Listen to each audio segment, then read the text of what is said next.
Du triffst auf deinem Bildschirm weniger freie Entscheidungen, als du glaubst. Das klingt hart, aber du bist beim Benutzen deines Handys und anderer Geräte nicht vollständig autonom. Denn in die Apps und Dienste, die du so gerne nutzt, wurden Mechanismen eingebaut, die dich psychologisch beeinflussen. Und das auf gleich mehreren Ebenen. Das sorgt dafür, dass du manchmal nicht aufhören kannst zu scrollen oder Produkte kaufst und Bedingungen zustimmst, die du ansonsten vermutlich abgelehnt hättest. Es ist ein Spiel mit unseren mentalen Limitationen. Und um das zu verstehen und wie man sich dagegen wehrt, muss man sich zunächst klar machen, wie unser Gehirn typischerweise arbeitet. Du unterliegst, wie jeder Mensch, Limitationen in deiner Wahrnehmung, deiner Kognition und deiner Aufmerksamkeit. Leider sind diese Prozesse die Schlüsselbausteine der Informationsverarbeitung in deinem Gehirn und maßgeblich dafür, wie du Situationen bewertest und welche Entscheidungen du triffst. Das macht sie zu den perfekten Angriffsflächen, um beeinflusst zu werden. Nehmen wir Kognition als Beispiel. Wenn wir im Alltag Entscheidungen treffen, tun wir das meist im sogenannten System 1 des Gehirns, dem Autopiloten.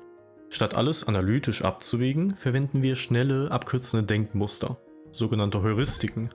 Das spart uns Ressourcen, führt aber systematisch zu Verzerrungen in unserem Denken, den Cognitive Biases. Unternehmen nutzen diese Tendenzen gerne für ihre Zwecke.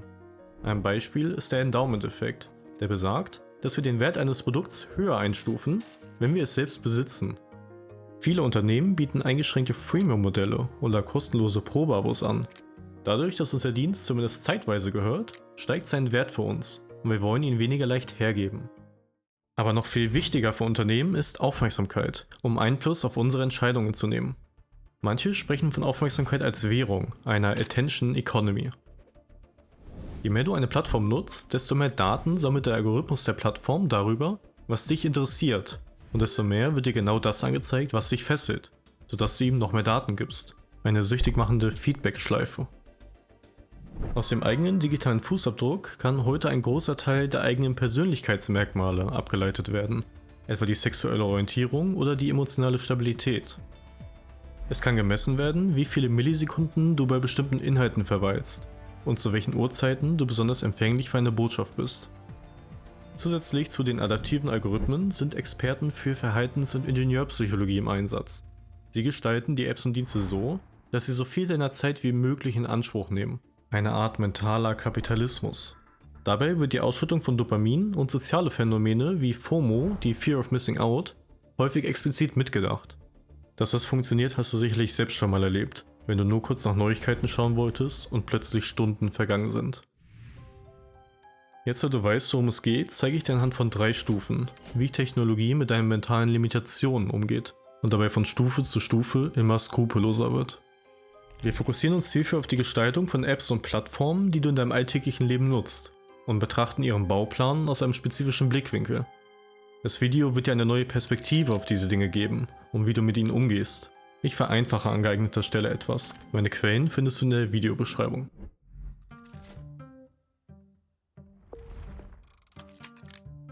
Wir starten harmlos bei digitalen Produkten, die dich bei deinen Aufgaben unterstützen sollen. Eine gute Gestaltung denkt deine mentalen Limitationen mit und kompensiert sie. Apps sind zum Beispiel übersichtlich designt, zeigen uns, welche Funktionen wir ausführen können und verbergen unwichtige Informationen, die man aktuell nicht braucht. Auf diese Weise wird Komplexität heruntergebrochen, deine kognitive Belastung sinkt und deine Aufmerksamkeitsressourcen werden geschont. Merk dir das. Um dich zu motivieren, deine Aufgabe anzufangen, wird häufig Gamification benutzt, das Einflechten von spielerischen Elementen. Spiele sind sehr gut darin, uns zu motivieren und unser Problemlöseverhalten zu fördern. Das wird sich zunutze gemacht, durch Streaks, Highscores, Fortschrittbalken oder Abzeichen, damit du bewegt wirst, eine App häufig zu benutzen. Es wird aber auch Einfluss auf einer viel grundlegenderen Ebene genommen. Mithilfe des Thief-Modells ist es zum Beispiel möglich, die visuelle Aufmerksamkeitsverteilung von Menschen vorherzusagen und mitzubestimmen. Wir schauen auf Dinge, die besonders auffällig sind, auf die wir leicht gucken können, ohne den Kopf oder die Augen zu bewegen, bei denen wir Veränderungen erwarten und bei denen wir uns wertvolle Informationen erhoffen. Designer wissen damit genau, was sie tun müssen, damit du einer Stelle sehr häufig deine Aufmerksamkeit zuwendest und einer anderen sehr selten. Sie können steuern, in welcher Reihenfolge du Texte liest und Webseiten scannst. Wenn du mal nicht dahin guckst, wo sie es wollen, dann nutzen sie Queuing. das Setzen eines Hinweisreizes wie einem Alarm oder ein Blinken. Designer können deine Aufmerksamkeit lenken. Und das ist nicht per se schlecht. Im Flugzeugcockpit muss die Aufmerksamkeit der Piloten auf wichtige Anzeigen und Parameter gelenkt werden. Nur so können sie ein angemessenes Situationsbewusstsein entwickeln und die richtigen Entscheidungen treffen. Wie die Piloten sind wir auf gut konstruierte Benutzeroberflächen angewiesen, die uns bei unseren Aufgaben und unseren Zielen unterstützen. Aber gerade im privaten Kontext, im Umgang mit finanziell getriebenen Plattformen, stellt sich die Frage, was passiert, wenn das Wissen um psychologische Mechanismen nicht mehr primär zu deinem Vorteil eingesetzt wird? Eine Stufe weiter landen wir bei einem Konzept, das sich zu einem bestimmten Verhalten motivieren soll, dem sogenannten Nudging, ein Begriff aus der Verhaltensökonomie. Nudges sind Gestaltungsmaßnahmen, die dein Verhalten subtil in eine bestimmte Richtung anstupsen, ohne dabei Verbote, Gebote oder finanzielle Anreize zu nutzen. In den Technologien, die du jeden Tag nutzt, kann ein Nudge schon so etwas Simples sein wie eine regelmäßige Erinnerung, zum Beispiel an ein Vorhaben von dir. Wie wäre es, wenn du heute mal wieder laufen gehst? Und deine Ressourcen sind aufgefüllt, du kannst weiterspielen. Nudging ist zu betonen, dass andere das erwünschte Verhalten bereits umgesetzt haben. Es ist gewünschte Wahloptionen besonders einfach und bequem zu gestalten, sodass möglichst wenig Reibung entsteht. Oder umgekehrt, möglichst viel Reibung zu erzeugen, sodass man von einer Option abgebracht wird. Und Nudging ist, Informationen bewusst offenzulegen oder zurückzuhalten. Insgesamt scheinen Nudges trotz ihrer Einfachheit zu funktionieren, auch wenn ihre Effektstärken stark vom Kontext und der Art des Nudges abhängen. Ein klassisches Beispiel für einen gut funktionierenden Nudge ist der Cookies-Banner, der immer aufploppt, wenn du auf eine neue Website gehst. Hier wird dir meist der Button zum Annehmen der Cookies nahegelegt. Er ist leicht auffindbar und kontrastreich eingefärbt und die Option somit für dich mental vorausgewählt, sodass du auf Autopilot läufst und sehr wahrscheinlich zustimmen wirst. Erinnerst du dich an Cognitive Biases aus dem Anfang? Nudges zielen auf den automatischen, unreflektierten Modus des Denkens ab. Es wird auf die Tendenz gesetzt, dass Menschen den Status quo bevorzugen und den Weg des geringsten Widerstands gehen. Das Ablehnen der Cookies ist häufig schwieriger und es ist geplantermaßen anstrengend, sich durch verschachtelte Menüs durchzuklicken. Auch wenn diese Beispiele recht harmlos erscheinen, lassen sich dieselben Mechanismen auch bei finanziellen oder politischen Entscheidungen einsetzen. Nudging war ursprünglich als Unterstützung für bessere Entscheidungen gedacht. Heute ist klar, dass dieselben Mechanismen auch zu unserem Nachteil eingesetzt werden können. Nudging ist weltweit beliebt, im Digitalen und außerhalb, und hat das Interesse vieler Regierungen auf sich gezogen. Die Zustimmung von Europäern hierzu variiert je nach konkretem Einsatzszenario und hängt zusammen mit der wahrgenommenen Legitimität des Ziels und der Übereinstimmung mit den eigenen Werten. Befürworter sehen in Nudging eine Möglichkeit, Menschen beim Erreichen ihrer eigenen oder demokratisch festgelegter Ziele zu unterstützen, sich gesünder zu ernähren oder mehr Organspenden zu erreichen. Das geht, ohne die Wahlfreiheit des Einzelnen einzuschränken, wie es bei Verboten der Fall ist. Kritiker dagegen sehen ethische Bedenken. Wie weit darf die Eingriffstiefe gehen? Und wann wird es zu einem nützlichen Anstupsen, bevormundende Manipulation, die nicht mehr auf Wegen des Informierens und Überzeugens basiert?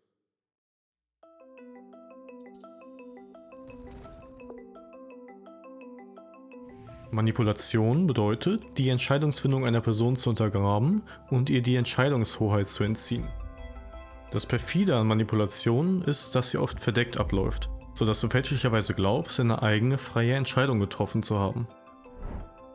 Wir kommen nun an das Ende unserer Reise, die von Unterstützung und Anreizstrukturen bis hin zur Täuschung reicht. An diesem Punkt kippt die Balance. Hier existieren dunkle Designstrategien, die sich gegen dich richten und dich durch Zwang, Manipulation oder Täuschung zu unbeabsichtigten Handlungen verleiten. Willkommen in der Welt der Dark Patterns. Wenn Nudging das sanfte Anstupsen des Nutzers in eine Richtung ist, dann sind Dark Patterns das Einsaugen und Verwickeln in etwas, das man eigentlich gar nicht will. Dabei werden erneut menschliche Verhaltenstendenzen und Biases von dir ausgenutzt und auf deine psychologischen Schwachstellen gezielt. Einige offensichtliche Beispiele für Dark Patterns sind trickreiche Formulierungen, falsche Rabatt-Countdowns oder versteckte Gebühren am Ende eines Bestellvorgangs. Vor allem soziale Medien nutzen aber häufig subtilere Methoden, wie das Infinite Scrolling, das quasi unendliche Nachladen von Inhalten durch Scrollen, das so allgegenwärtig ist, dass wir es kaum noch bemerken. Infinite Scrolling ist eine passive Art und Weise, Inhalte nachzuladen, die Parallelen zu Glücksspiel und Spielsucht aufweisen. Dabei wird ein Prinzip genutzt, das Psychologen intermittierende positive Verstärkung nennen. Wenn du nicht weißt, wann die nächste Belohnung kommt, bleibt dein Gehirn in ständiger Erwartung. Wie bei Spielautomaten sorgt die Unvorhersehbarkeit dafür, dass du weitermachst. Ohne natürlichen Endpunkt gibt es außerdem keinen offensichtlichen Moment zum Aufhören. Ohne Pausen oder natürliche Stopppunkte verlierst du dein Zeitgefühl. Plötzlich sind Stunden vergangen, nachdem du dich von Inhalt zu Inhalt hast treiben lassen. Instagram bietet seit kurzem die Funktion Autoscroll an, bei der für dich gescrollt wird. Du musst nichts weiter machen, als passiv vor dem Bildschirm zu sitzen. Dark Patterns machen von unseren grundlegendsten Verhaltenszügen Gebrauch, darunter auch die negativen, wie Trägheit, Gier oder Neid. Unsere Trägheit wird ausgenutzt, indem die Möglichkeit zum Kündigen eines Abos versteckt oder umständlich gemacht wird. Wenn du endlich kündigen kannst, tritt das sogenannte Confirm-Shaming auf, bei dem moralischer oder emotionaler Druck erzeugt wird, um dich im Abo zu halten. Und unsere Gier und unser Neid wird durch künstliche Knappheit und Exklusivität angesprochen.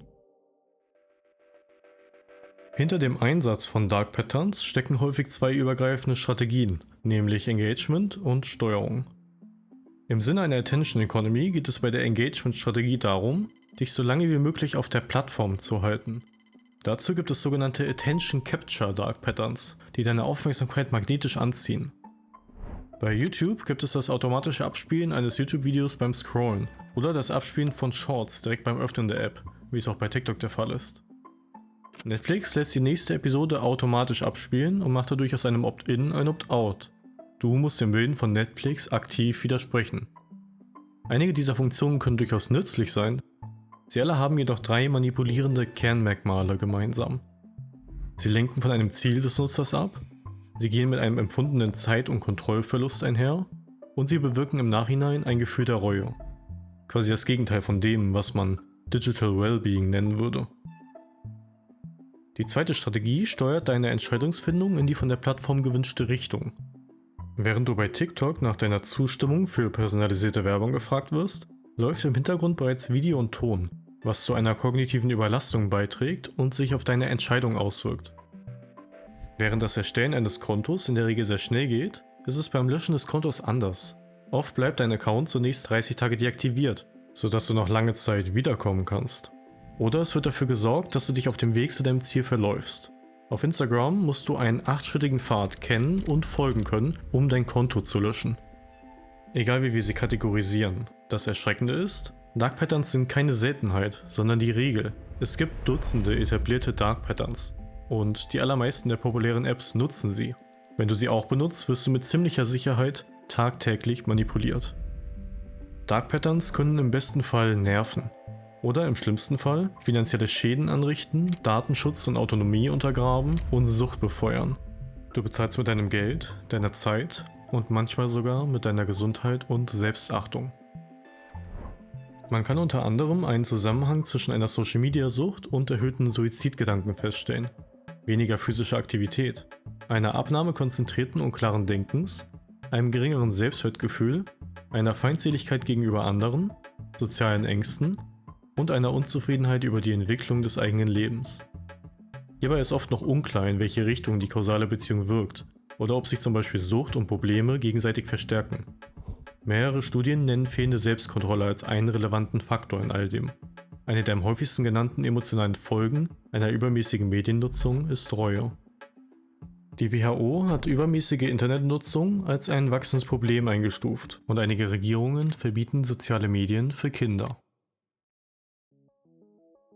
Unglücklicherweise sind das Internet und seine Angebote für viele heute unausweichlich allgegenwärtig.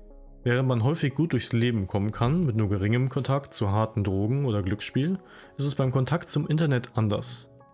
Ein vollständiger Verzicht ist in der heutigen Zeit kaum praktikabel und kann mit teuren sozialen Sanktionen einhergehen. Und es gibt einen weiteren Unterschied zu klassischen Drogen. Während bei einer Zigarette zwar das Verlangen nach der Substanz mit der Zeit zunimmt, ändert sich die Zigarette selbst nicht. Bei Social Media beispielsweise ist es anders. Der Algorithmus adaptiert sich, sodass die Plattform selbst automatisch mit der Zeit süchtig machender wird. Diese Anpassung kann supergranular und hochindividuell ablaufen, begleitet von A/B-Tests, bei denen an Zehntausenden Nutzern erprobt wird, welches Design auf mehr Resonanz stößt. Die Art und Weise, wie Informationen präsentiert werden, beeinflusst Menschen immer in eine bestimmte Richtung. Das ist nicht vermeidbar. Jeder Status quo bringt eine Anreizstruktur mit sich, die unser Verhalten in eine Richtung lenkt. Bereits die Reihenfolge, in der Informationen auf deinem Bildschirm angezeigt werden, hat einen Einfluss auf dich und könnte deine nächste Wahlentscheidung beeinflussen. Die entscheidende Frage lautet also nicht, ob Technologie dich beeinflusst. Das tut sie sowieso. Aber du kannst dich fragen, wie sie das tut. Transparent oder verdeckt, fair oder ausbeuterisch. Setzt sie dafür unfaire Mittel ein und passiert es im Sinne deiner Ziele oder den Interessen anderer? Es ist noch unklar, wie wir Unternehmen dazu bringen können, schädliches Design zu vermeiden und stattdessen das Wohlbefinden der Nutzer in den Vordergrund zu stellen. Eventuell könnte es in Zukunft so sein, dass sich Digital Wellbeing als Businessmodell etablieren kann, wenn Nutzer nämlich bedeutungsvolleren Interaktionen und ihrer Gesundheit einen höheren Wert zuschreiben als heutzutage.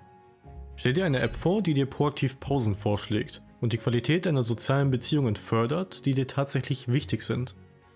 Kurzfristig gesehen würde ein geringeres Engagement zwar den Profit der Unternehmen verringern, könnte aber langfristig die Nutzerbindung erhöhen. Es wäre allerdings ein harter Weg, sich in einer Attention Economy zu behaupten. Was ist mit Gesetzen? Aktuelle gesetzliche Regelungen beschränken sich häufig auf die Bereiche Datenschutz und Privatsphäre. Aber das könnte sich bald ändern. Die EU und Teile der USA gehen immer häufiger gegen bestimmte Dark Patterns vor und einige sind bereits verboten. Während die Gesetzgebung langsam aufholt, müssen wir nicht tatenlos zusehen. Was kannst du also tun? Vieles spricht dafür, dass wir heutzutage unter einer Art digitaler Zerstreutheit leiden. Überall werden neue spannende Informationen angeboten. Wir werden dauerhaft kognitiv überladen, was unsere Aufmerksamkeitsressourcen verbraucht und unsere Selbstkontrolle mindert. Dieser Mangel an Fokussierung macht uns in der Folge anfälliger für Manipulation. Vielleicht hat der ständige Drang nach Ablenkung sogar tiefere Wurzeln und wir suchen ständig nach neuen Reizen, um uns nicht mit unseren inneren Sorgen und Problemen zu beschäftigen. Doch auch wenn die psychologischen Tricks, die ich in diesem Video beschrieben habe, fies sind, muss man sich klar machen, dass man dem nicht hilflos ausgeliefert ist. Denn umgekehrt zum vorher Gesagten gilt, je aufmerksamer wir Dinge wahrnehmen und überdenken, desto besser sind wir gegen Manipulation geschützt. Das Gute ist, Aufmerksamkeit funktioniert wie ein Muskel, der trainiert werden kann. Aktive Aufmerksamkeit in all ihren Formen ist eine Schlüsselressource. Sie ist die Voraussetzung für Selbstkontrolle. Und Selbstkontrolle die Voraussetzung für reflektiertes Handeln. Bestimmte Inhalte bewusst zu ignorieren, ist dabei eine zentrale Fähigkeit, die in Zukunft immer wichtiger werden dürfte. Hast du dir durch einen bewussteren Umgang einmal klar gemacht, welche Nudging-Strukturen dir beim Öffnen einer App entgegenspringen, kannst du die Mechanismen in Zukunft besser erkennen und ihnen widerstehen. Du kannst außerdem durch langfristiges Denken vorsorgen, um augenblicklichen Impulsen der Willensschwäche standzuhalten. Ein großer Teil der Selbstdisziplin besteht nämlich im sogenannten Environmental Engineering. Das heißt letztlich, dass du Nudging umgekehrt zu deinem Vorteil einsetzen kannst, indem du dich selbst nudgst, um destruktiven Gewohnheiten zu entkommen. Hier sind konkrete Wege, die dir helfen können. Du kannst Benachrichtigungen einschränken oder Apps von deinem Homescreen entfernen, um nicht so leicht in Versuchung zu geraten. Manche Handys können dich darauf hinweisen, wenn du zu lange in einer App bist.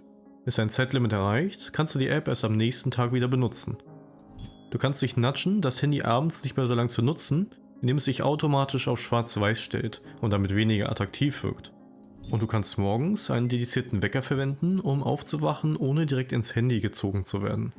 Andernfalls nimmst du in Kauf, dass deine ersten Gedanken am Tag von den Algorithmen deiner Apps geleitet werden. Und hier noch ein Bonustipp. Du kannst es dir selbst leichter machen, indem du nicht nur festhältst, was du erreichen willst, sondern dir spezifische Implementierungsintentionen überlegst. Das sind konkrete Vorsätze, bei welcher Gelegenheit du welche Handlung ausführen willst. Ihre Wirksamkeit ist gut empirisch belegt. Sie helfen dir im entscheidenden Moment auf das gewollte Verhalten zurückzugreifen, da du die Entscheidung bereits im Vorhinein getroffen hast. Wenn du jetzt auf deinem Gerät weiter scrollst, wirst du unausweichlich auf fiese Dark Patterns und Anreizstrukturen stoßen, die versuchen, dein Verhalten in eine schädliche Richtung zu lenken. Und genau deshalb ist es wichtig, ein Bewusstsein für die Mechanismen zu entwickeln. Schau dir ruhig ein interessantes Video über die skrupellosen Tricks von digitalem Design an. Aber dann schalte deine aktive Aufmerksamkeit und dein System 2 ein. Frage dich, ob du auf das nächste Video klicken willst, weil du es aus dir selbst heraus wirklich sehen möchtest. Oder weil es dir prominent im Sichtbereich angezeigt wird und sowieso gleich schon mit Autoplay startet. Du hast es buchstäblich in der Hand.